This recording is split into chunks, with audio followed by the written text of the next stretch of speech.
Hey folks, you know what time it is. And what time is that? It's time for another fantastic episode of Indie Rockers Ball, featuring the talents of Maren Krisner. I'm Leah. And I'm Gage. And this is your favorite source for the music scene, big and small. It's time for a spooky Halloween episode of Indie Rockers Ball.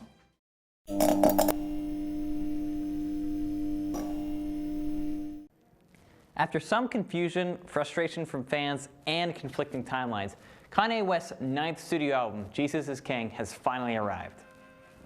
In the 16 months since West's last full-length album, 2018's Ye, the Chicago rapper has spoken openly about his battles with bipolar disorder, doubled down on his support for President Donald Trump, and teased the release of yet another album by the name of Yandhi. He also has apparently started hosting exclusive gospel-themed concerts, and the show features a choir of live bands. Since they've been taking place at the beginning of 2019, these exclusive gatherings, named Sunday Service, have not been televised, but they have been shared on social media by celebrities who have attended them. The list of people invited have been celebrities such as Katy Perry, Diplo, Tyler the Creator, Brad Pitt, and Idris Elba. The Chicago rapper has used all channels at his disposal to support the hype for the album. While the rollout of his posts were mostly on celebrating postings from Sunday Service, Kanye's wife, Kim Kardashian West, has been responsible for many of the official updates about the release dates by way of social media. But in the hours just before dropping the album, Kanye put out a tweet to his fans saying, "Thank you for being loyal and patient." Singer and rap artist Doja Cat is known for her imaginative and comical lyrics in her songs. Not only that, but she takes a different approach to each of her music videos as well. Her most popular video being for her song where she is dressed like a cow, drinks a milkshake, eats a burger, and stuffs french fries into her nose. Her latest music video is much different than this though.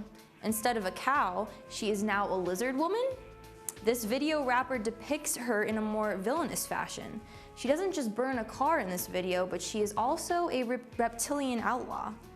This song is off of her debut album, Amala, which came out last year. And this isn't the only song that has an interpretive music video to it. Earlier this month, Doja Cat also released a music video for her song Bottom Bitch, which consisted of her throwing eggs and milkshakes at people and things. Have you guys seen the new music video? If so, what did you guys think of it? Tell us what you think by tweeting to us on our Twitter at IRBTV with the hashtag MusicNews. If you haven't seen the music video yet, we recommend you check it out. Although if you don't like snakes or reptiles, this video isn't for you. Aw man, what a hell of a costume. I'd kill for something like that this Halloween. You know what, Leah? Me too. Me too. Although I still think what we have on now is pretty good too. I think so too. Look, we're matching. We are coordinated. Right? Coordinated. It's delightful. Yeah. Either way, it was a neat video. Yeah, I think that good music videos can really help sell the music, and you really don't see that many good ones anymore. Well, while we wax nostalgic about MTV, here's some music lesson coming right up.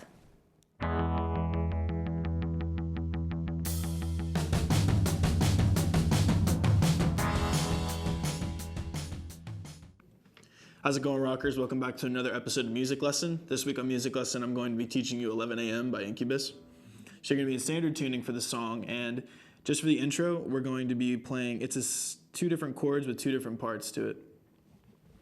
So you're going to start, and you're going to be playing how you would play an open E chord. And the only difference is, instead of just playing that, you're going to put your ring finger on the 4th fret of the G string, and you're going to bar the D string with your pointer finger as well, and you play all the strings at once. So when you play it, when you start, you play just this. So you play that, like you strum 3 times, and then you play it all open. So it sounds like this. So you do that, and then you go to, it's an E formation, and so it would just be like playing an E right here, except you move it up a string and then you move it over a fret, if that makes sense. So you hold that position and then you pick a pattern. So the pattern is, so you play the first 3, or excuse me, you play the first 2 back like that, and then you hit the D string, and then you pull off with your pointer finger, and then hit the A and back to the D. So slowly that's. So when you play that first part, it's like this.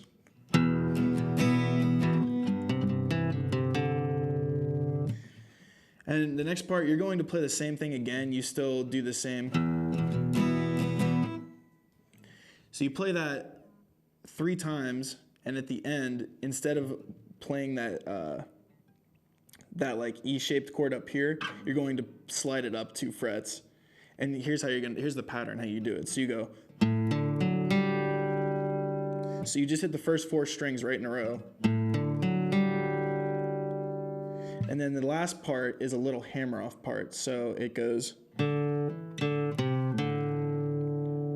So it's open D, 2nd fret D, open D, 3rd fret A, and then back to the open D. So it's. All right, so when you play that all together, it should sound like this.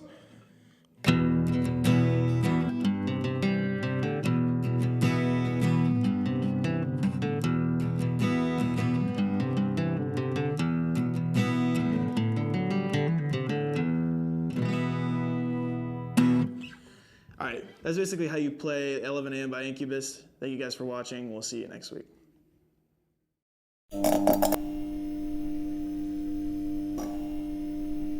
Howdy music nerds. Today we have a luscious new album from the cult dream pop band Cigarettes After Sex. The Texas native band released their much awaited album Cry just this past Friday, October 25th. The record stacks in at 40 minutes and 9 songs long, but frontman Greg Gonzalez makes us feel emotional every minute of it. The album feels like a slight departure from the more surreal 2017 self-titled album, but still maintains that hazy, nostalgic pop feel that gives the band its unique flavor. Many of the tracks are short stories that reflect on the idea of love and not just the romantic aspect.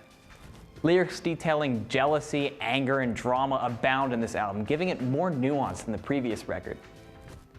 The music itself feels as dreamy and melancholic as ever, sure to pluck some emotional strings.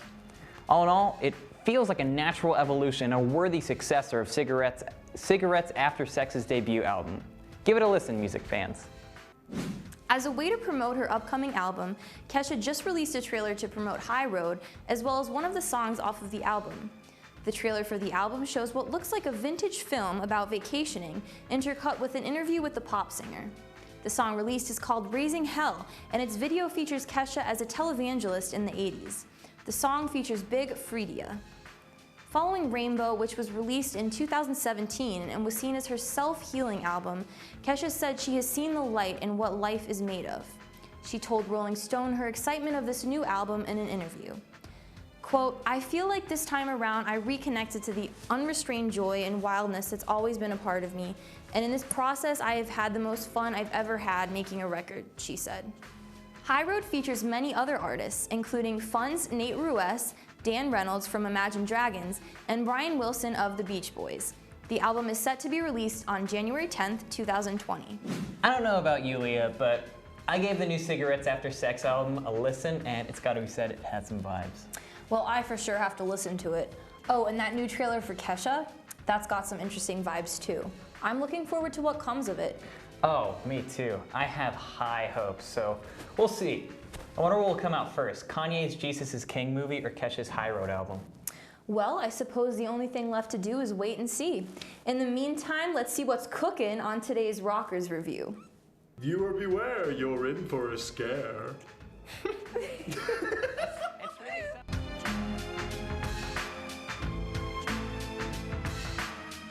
Hey Rockers, today for Rockers Review, we're going to be reviewing Halloween Bops. I'm EJ and I'm here with Liam, Steven, and Gage all on this couch over here. What's going on? Howdy. But to start with Halloween music, I mean, we definitely have to start with the Monster Mash. Like, Oh, I absolutely. definitely. Because It's a I classic. mean, that's like the main Halloween song that like I definitely know about, and just having Dracula just like talk the entire time. Yeah. Like even though Is that like Dracula? I would I didn't assume it know. is because he's like it happened on a Halloween. Like it just sounds like it just It does sounds sound like it like- just I thought sounds it like was Dracula. Like a Frankenstein type. Whatever it is. I don't. mean, But that's the beautiful thing about music. It's open to like interpretation. Anyone can interpret it however they want. is it Frankenstein? Is it Dracula? I remember hearing like a Halloween fact that was like, which monster is not in the Monster Mash? And it was like Dracula or something like That's that. weird. Like, it was Not- a very notable monster that was not in. What the if he like Monster did something Mash. bad? So the creator's like, nah, he ain't in this. Well, I You're mean, too they all much did of it. a monster. You're an I'm actual not you're monster. such a monster. He just You had don't he get to just be the he, monster. he just had some kind of like beef with Dracula. He's like, you know what? Even though it sounds like you're narrating, you're not. Like we're not even Graveyard throwing you in Smash there. doesn't You get are you. a You- Okay, so what about the actual Halloween theme though?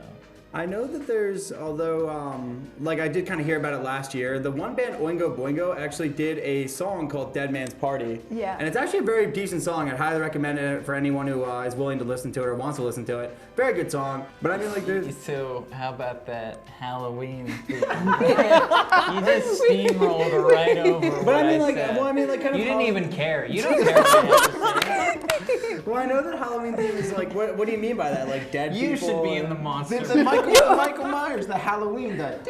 Oh, Yeah. I thought you meant like actually like Halloween themed music, but the No. Halloween like I didn't know you meant the movie, but No, that the movie's Halloween creepy theme. too. Like that whole The movie creepy is vibe. creepy. I think the song really does add to it. I think the song is part of it.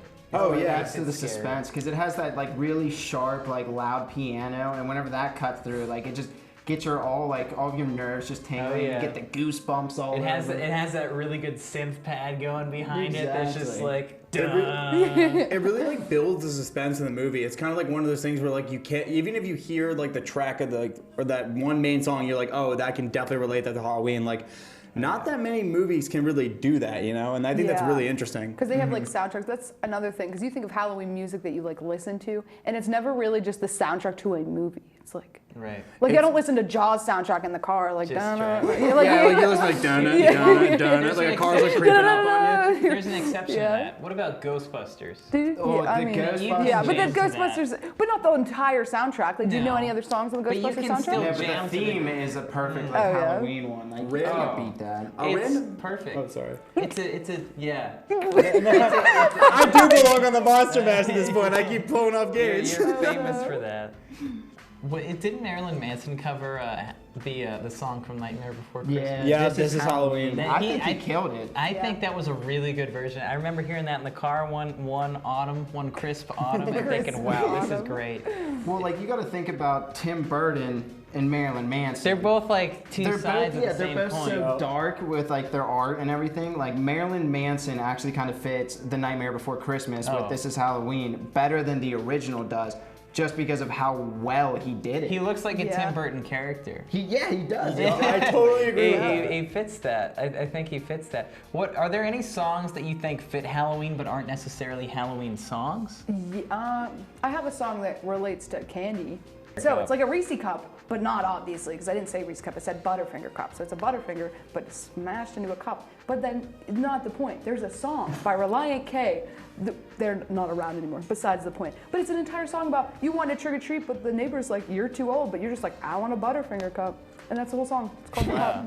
It's like 2 I'd say minutes. that's and a it's Halloween song. It is. That is It's Halloween. definitely a I Halloween think song. there is one specific song that wasn't made specifically for Halloween, but I definitely think does have that vibe. We can't forget about the Goosebumps theme song from the old TV show. If any of you remember I mean, we that could one. forget about it. You know, you could play it on Halloween, like out in your front porch, like on loop, just because Yeah. it gives you that eerie, like Halloween kind of spooky vibe. You ever There's a hear lot of, of Rush songs that do Yeah. that. Oh, Rush. I Oh, was gonna say, y'all absolutely. ever hear of Ghoul Town? It's like a Oh, thrash yeah. metal band that just plays music about zombie cowboys. Yeah, it's Alright, but we got to fantastic. give a mention to the Misfits too. Oh, like literally of taking their course. whole persona off of Famous Monsters, like great Halloween band. Absolutely. All right, well, I think that's about all the time. Yeah, you got it. I'm sorry. I'm going to the Monster Mash. I'm All going. right. I'm sorry. That's You about can end it. all the It's a time that we graveyard have for today, rockers. So I hope that you get a nice bag of candy and enjoy some Halloween music on the eve of Monsters and Ghouls and have a great season.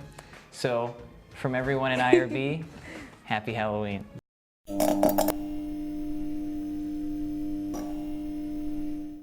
Elton John's October 26th concert in Indianapolis was postponed due to Elton John feeling extremely unwell.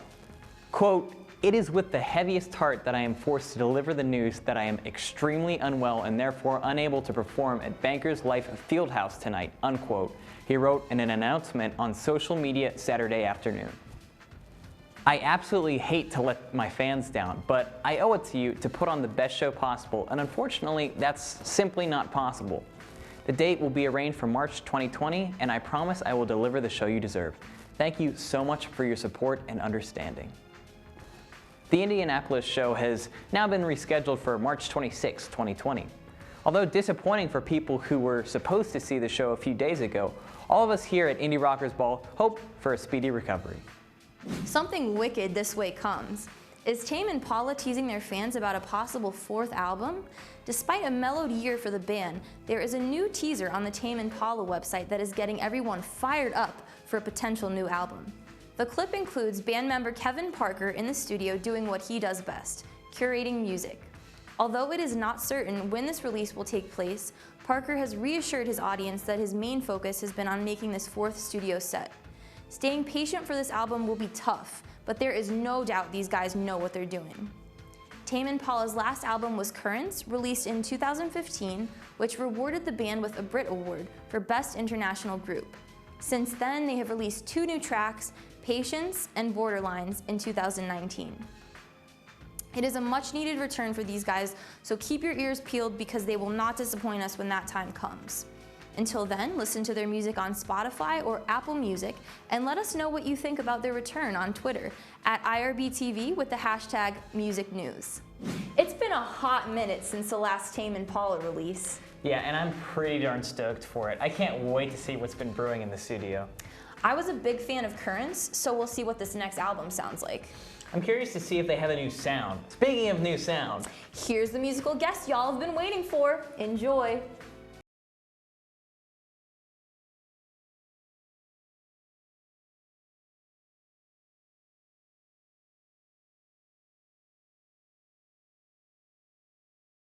What's up, guys? Today for Check This Out, we have a performer coming in for the second time on IRB.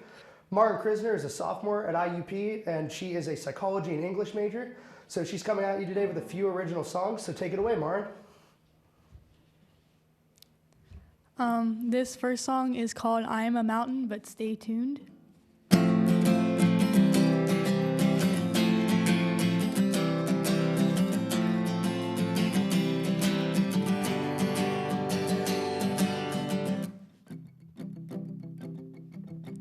I swear it's like we've got these missing parts. We took the hinges off the door, so when it rains it pours. And there are some things that we have down to in art, like trying really hard and bearing our hearts and taking the perfect picture, tearing down those plastic fixtures. I'm trying to be the best thing for you, but I see the line in the sand and I've got a time bomb in my hand and I'm standing on a landmine, so I'm just gonna run as fast as I can.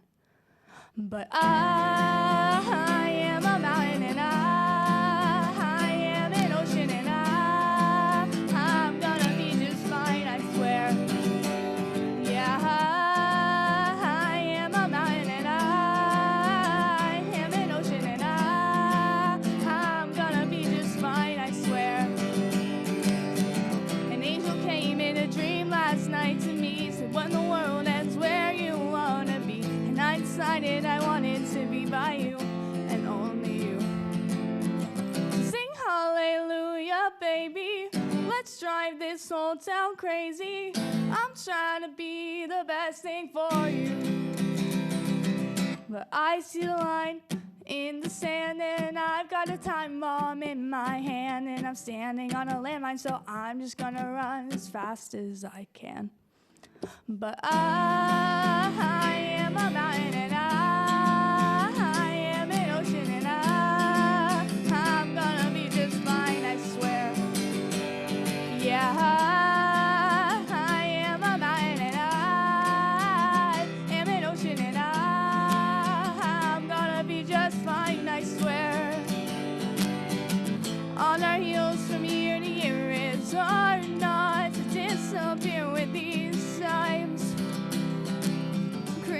up my spine.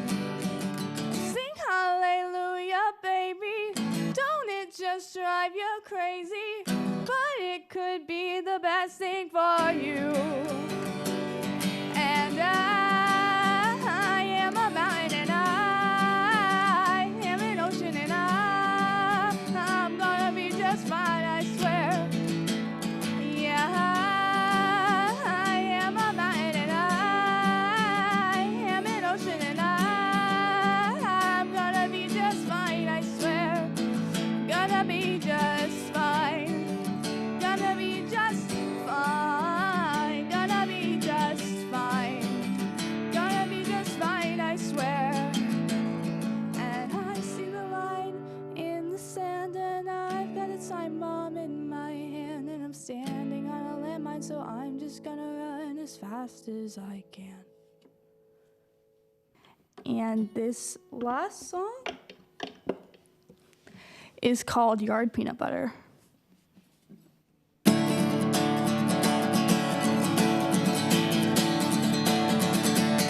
There's a jar of peanut butter in my front yard. It's been there all night. It's been there all night. In these past few months, we've seen everyone's lows and highs. And you got that song stuck in my head. It's been there all night. It's been there all night. I think I left my phone in your car again. It's been there all night. My silence and sad honesty have been eating me up inside. First they're loud, and then ashamed, then they're trying desperately to hide. I've been hated, been sedated, but nothing puts us to sleep anymore.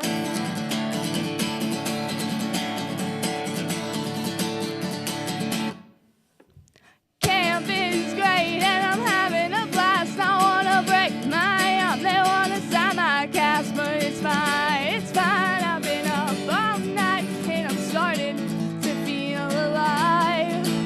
And we may never fight back against the bullets we bite, the bullets we bite. But I'm grateful for every moment of painful and loving patience. My silence and sad honesty have been eating me up inside. First they're loud, and then ashamed, then they're trying desperately to hide. I've been hated, been sedated, but nothing puts us to sleep anymore.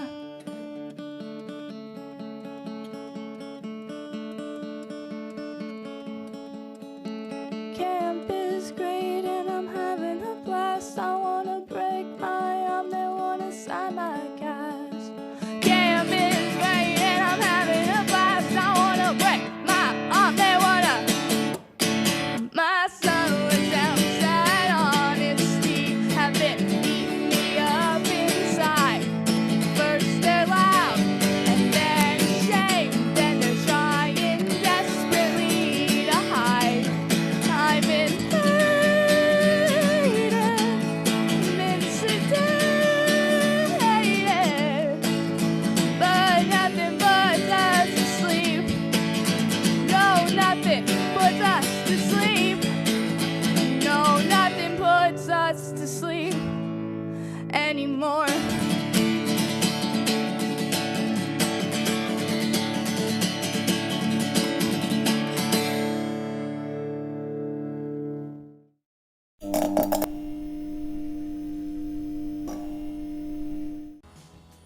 What's up, everybody? Thanks for tuning in for Check This Out.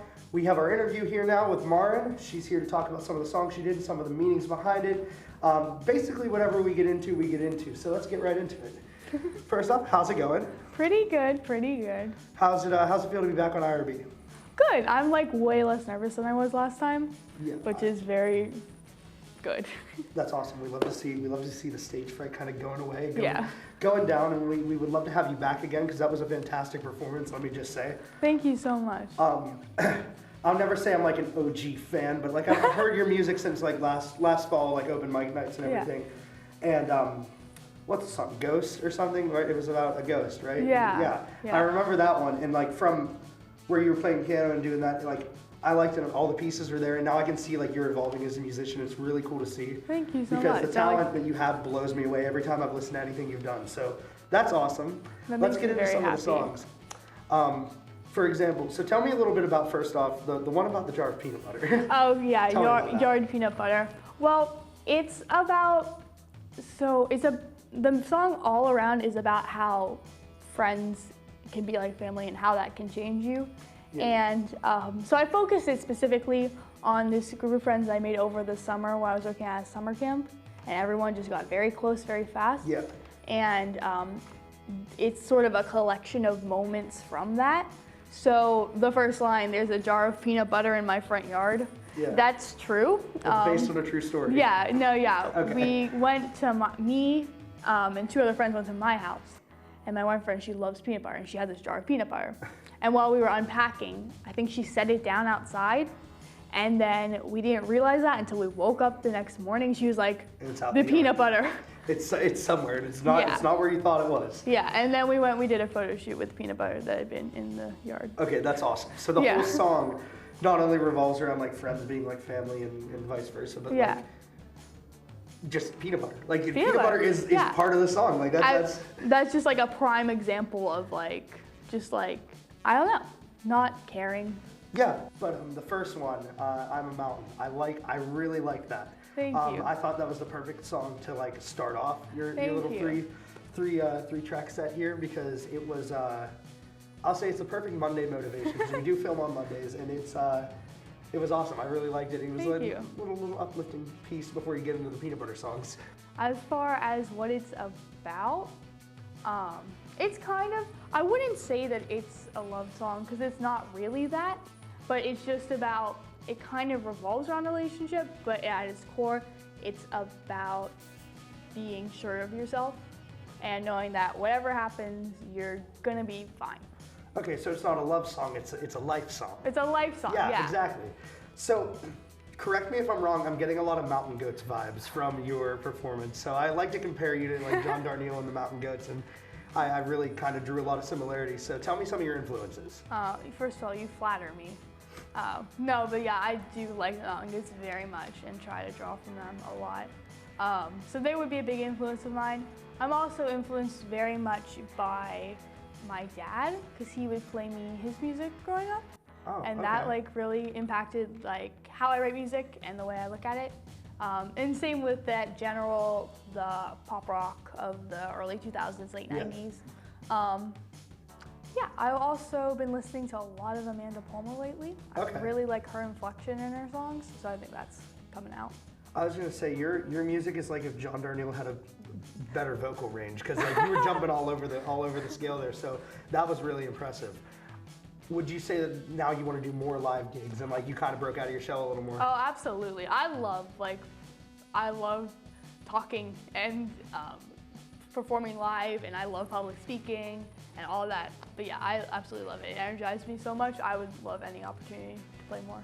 Well, it takes one thing to write songs and play them in your room, and it takes another to get up on stage and perform it. We're glad you came in today, but Thank you. unfortunately, I think that's all the time we're gonna have. So I think we're gonna wrap it up. Thank you so much for coming in. Hopefully you you. come back soon.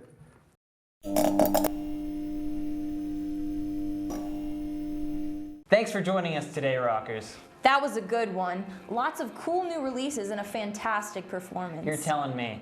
You know it. Make sure to tune in next week, and don't forget to follow us on social media at IRBTV or at Indie Rockers Ball.